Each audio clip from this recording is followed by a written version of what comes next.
Nors tai galingiausi kada nors sukurti ginklai, juos tikrai sunku efektyviai panaudoti. Branduolinių ginklų plitimas nuolat kelia nerimą.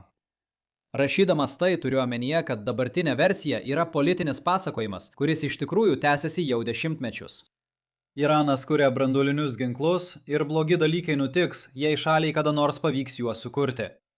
Ir be abejo, tolesnis neplatinimo režimo erozija apskritai bus laikoma blogų dalykų. Yra blogų dalykų ir yra dar blogesnių dalykų.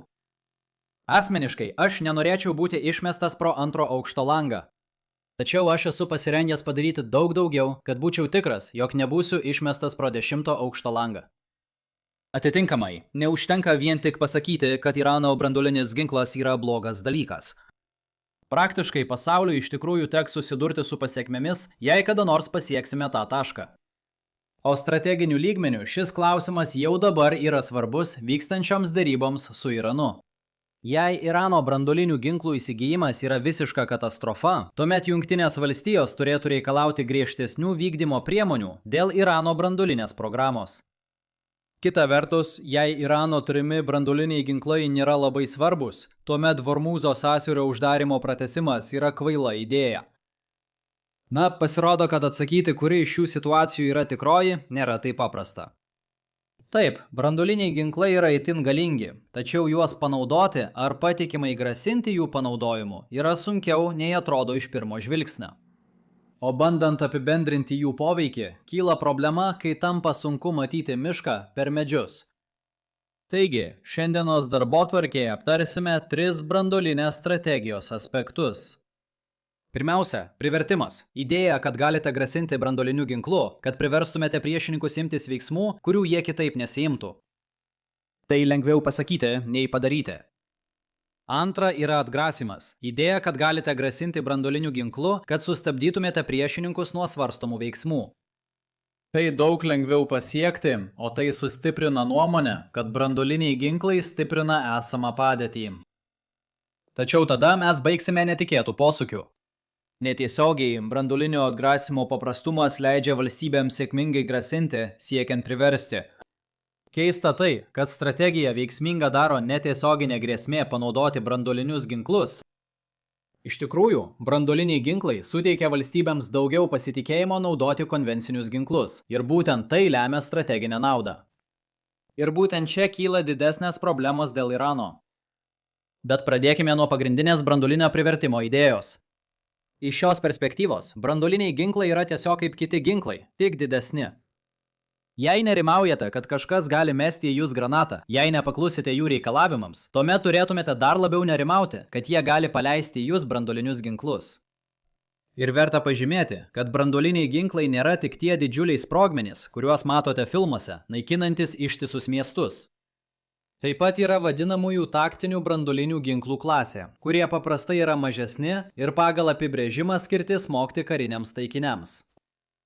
Šie taikiniai gali būti gana dideli, pavyzdžiui, karinė bazė, arba labai tikslus, pavyzdžiui, priešo karių kolona. Taktiniai branduoliniai ginklai atlieka tas pačias funkcijas kaip ir įprastiniai ginklai, tačiau gali būti efektyvesni naikinant taikinius.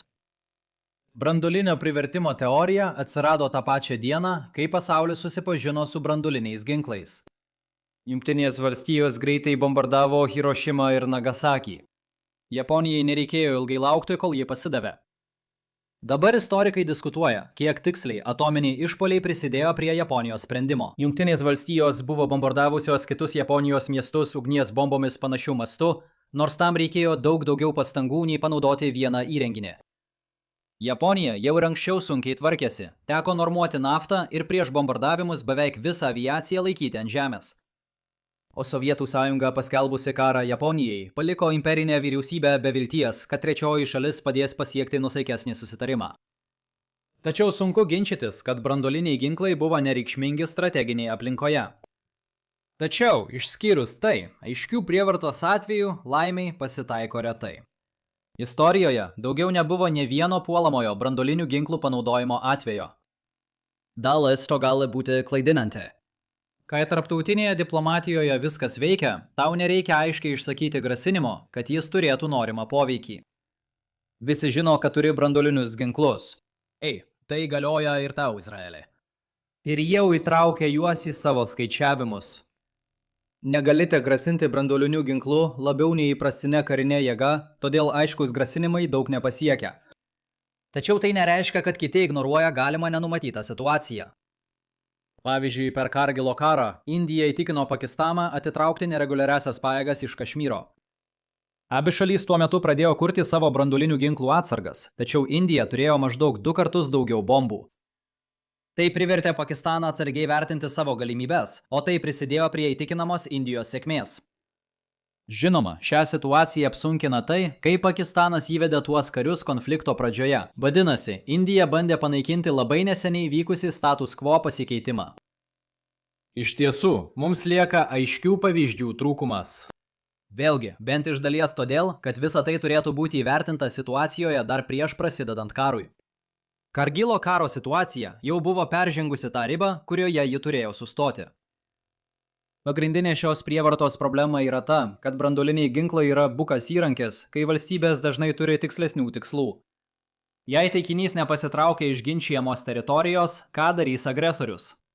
Naudoti taktinius branduolinius ginklus, kad susilpnintų taikinio kariuomenę tame regione? Taip, manau, tai pasiektų trumpalaikį tikslą. Na, geras darbas. Dabar ta vertinga sritis radioaktyviai užteršta. Tiesiog perspėjimas visiems Maskvoje ar Pekine, kurie galvoja įgyvendinti tokią strategiją Ukrainoje ar Taivane atitinkamai. Jei taktiniai branduoliniai ginklai nepadės, o kaip dėl strateginių branduolinių ginklų?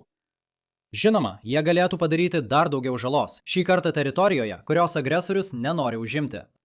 Bet ką agresorius ketina daryti? Numesti branduolinę bombą ant taikinio sostinės?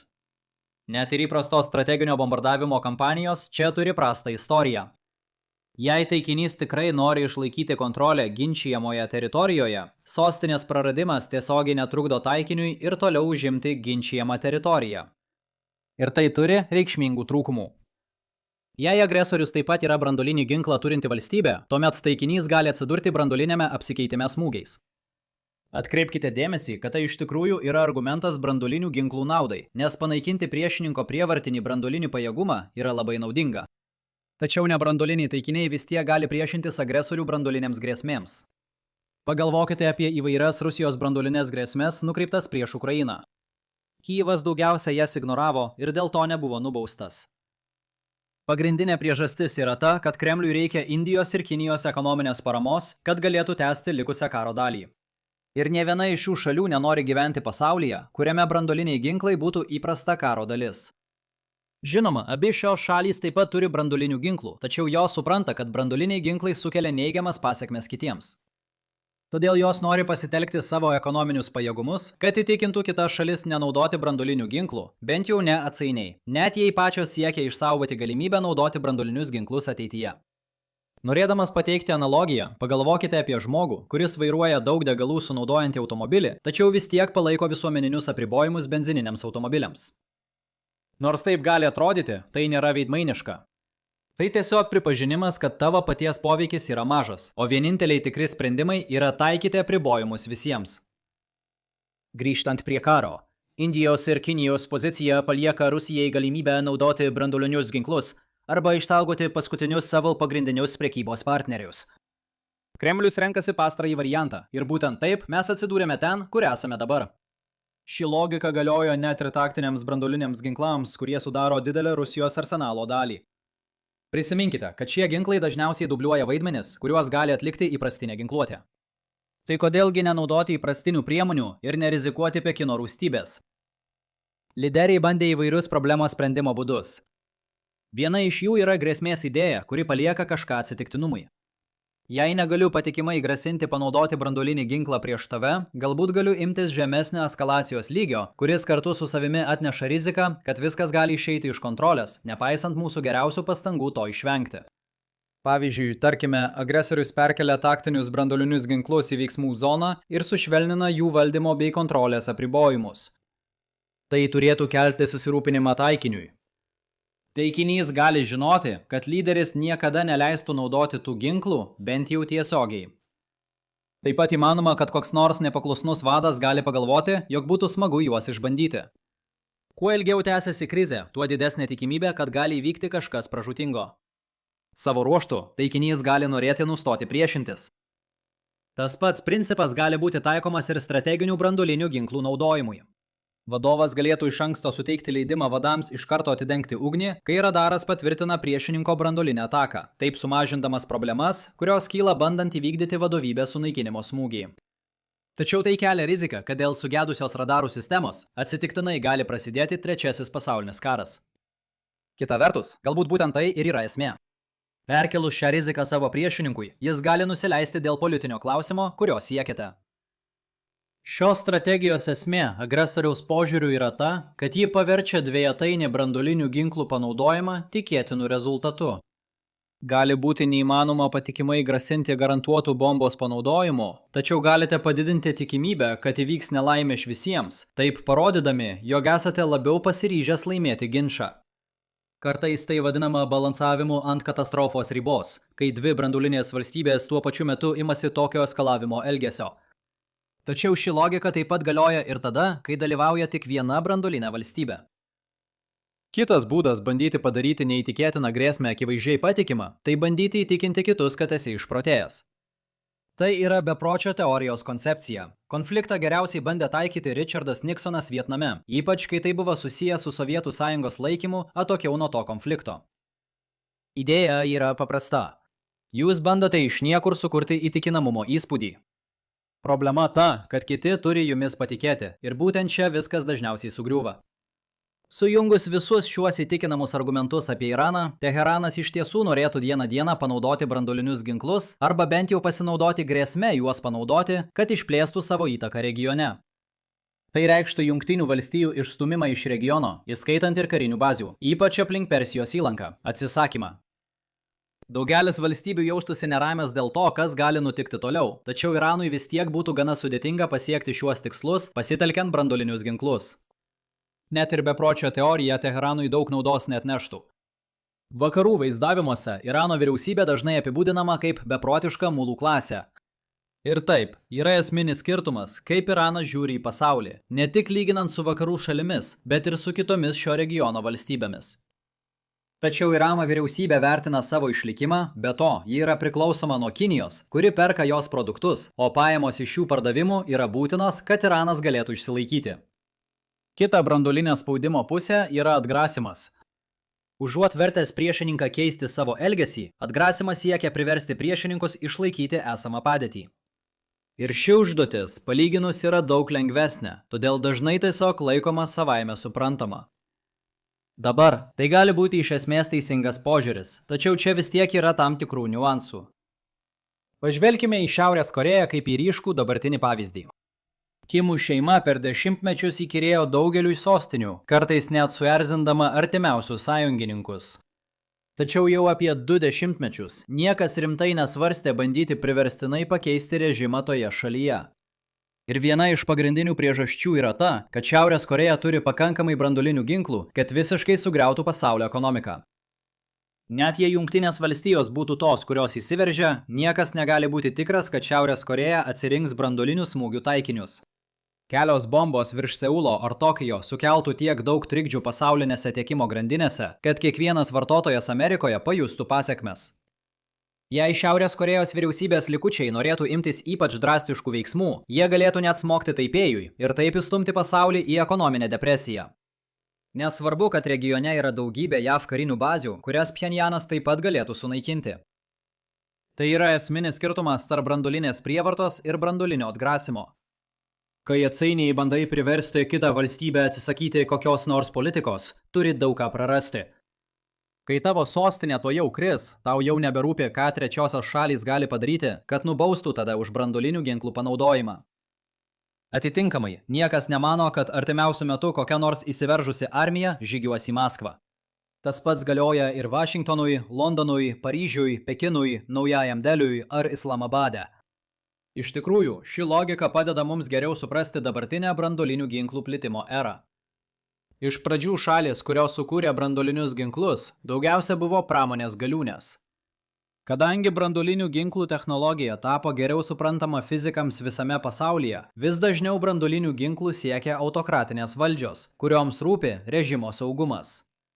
Šalies dydis ir bendras išsivystymo lygis tapo antraeiliais dalykais. Be Šiaurės Korėjos, pagalvokite apie tokias šalis kaip Irakas, Libija, Sirija ir Iranas.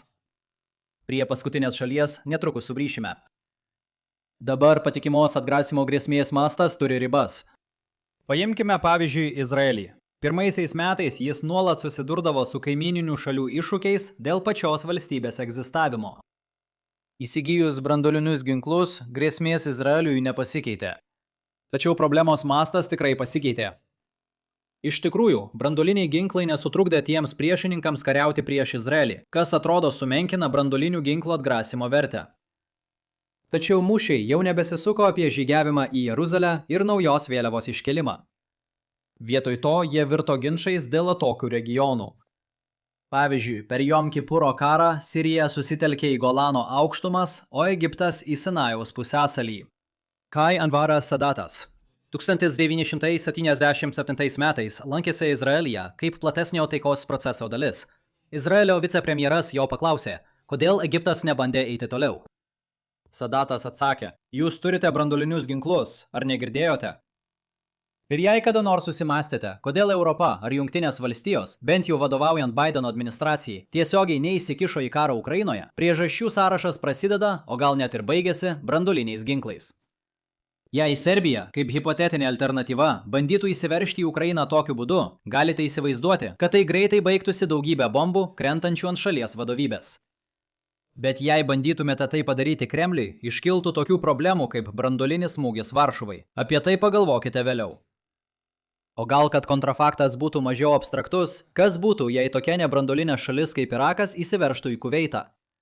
Niekas taip neįsiutina, kaip Džordžas H.V. Bushas, priverstas per valandą 20 kartų tarti Sadamas. Dabar atgrasimo galimybės nėra begalinės. Paprastai manome, kad patikimumas taikomas tik pagrindiniams regionams. Paimkime Kurską kaip pavyzdį. Ukraina įsiveržė į sritį 2024 metais ir Rusija faktiškai nesiėmė jokio branduolinio atsako, nors retorikos apie priešingą veiksmą buvo daug. Nors tai būtų buvę galima laikyti atgrasomuoju panaudojimu, Kremliui vis tiek būtų tekę susidurti su politinėmis pasiekmėmis, išnaudojant atominę energiją. Todėl šalys stengiasi kūrybiškai žvelgti į savo branduolines strategijas. Branduolinių ginklų dislokavimas yra pagrindinis būdas sustiprinti branduolinio smūgio grėsmės patikimumą. Jei daugybė branduolinių ginklų yra dislokuoti arti kontrolės linijos, bandymas įsiveržti į tą teritoriją vietos vadams sukelia naudok arba prarasi dilemą. Vis dėlto tokiu būdu negalite užtikrinti patikimumo.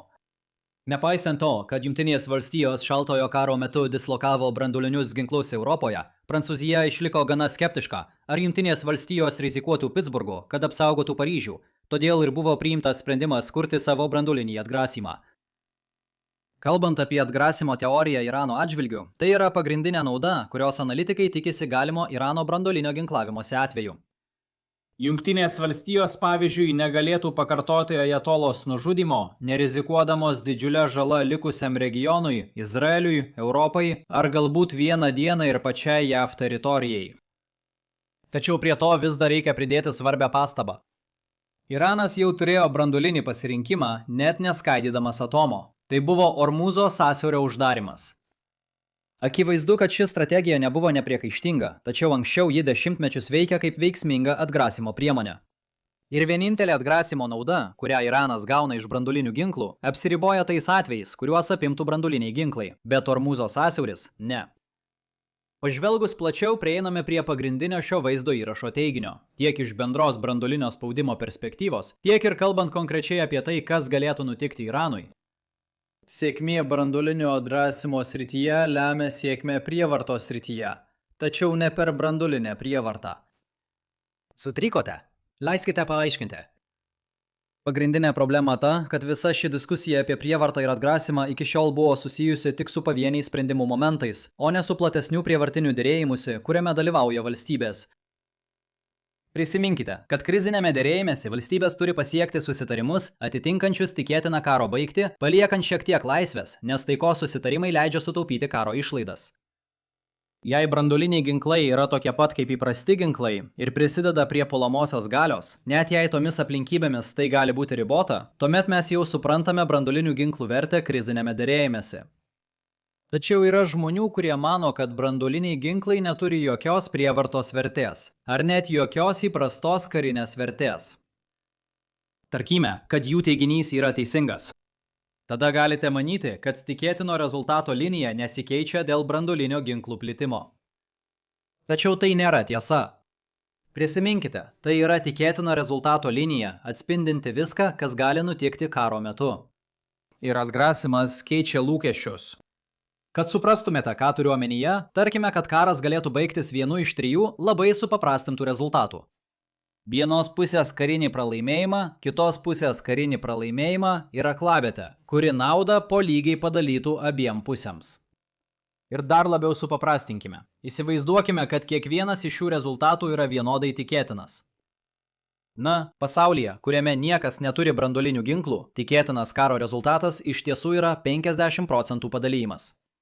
Visiškas vienos pusės užkariavimas tikėtinoje vertėje panaikina kitą pusę, o aklavietė taip pat reiškia lygų pasidalymą. Bet dabar įsivaizduokite, kad ponas dešinysis yra tikras žudikas ir jis sukūrė branduolinį arsenalą. Kas nutiks, jei jo įprasta kariuomenė dabar žlugs? Na, aš nepatarčiau jo priešininkui bandyti žygiuoti į dešiniosios pusės sostinę. Tai būtų puikus būdas pamatyti, kaip priešininko sostinė gauna branduolinį smūgį. Taigi, po karinės pergalės galite gauti sieną, kuri atrodo taip. Taškas, kuriame branduolinė jėga tampa neįtikėtina. Aš naudosiu optimalų užkariavimo tašką kaip lygiavertę aklavietę situacijai iliustracijos tikslais. Tačiau logika vis tiek galioja, jei siena būtų nubrėžta toliau į rytus. Gerai, bet pagalvokite, koks dabar yra vidutinis karo rezultatas. Jis jau nebėra lygus. Mes padvigubiname tikimybę, kad rezultatas atsidurs per vidurį ir panaikiname blogiausią scenarijų dešinėje pusėje. Dėl to branduoliniai ginklai pakeitė jėgų pusiausvyrą. Tikėtinas karo rezultatas dabar yra čia. Norint pateikti kitą šios išvados logikos interpretaciją, branduoliniai ginklai yra draudimo polisai nuo blogiausio įmanomo rezultato. Turėdami branduolinių ginklų, galite drąsiau kelti reikalavimus ir jaustis patogiau naudodami įprastinę karinę ginkluotę. Atitinkamai, statistiškai kalbant, krizės dažniau baigėsi palankiai branduolinius ginklus turinčioms valstybėms ir jos dažniau baigėsi greičiau, net jei niekada nesame stebėję branduolinių ginklų panaudojimo už Ramiojo vandenyno karo ribų. Tačiau branduolinio ginklo panaudojimo grėsmė lemia, kad priešininkai yra linkę atsisakyti savo ekspansinių tikslų. Tai taip pat paaiškina, kodėl krizės baigėsi greičiau, nes priešininko pradinės karinės sėkmės neperauga į kažką didesnio. Grįžtant prie Persijos įlankos, branduolinį ginklą turinti Iranas, tai ne tik Iranas galintis užtikrinti savo režimo išlikimą.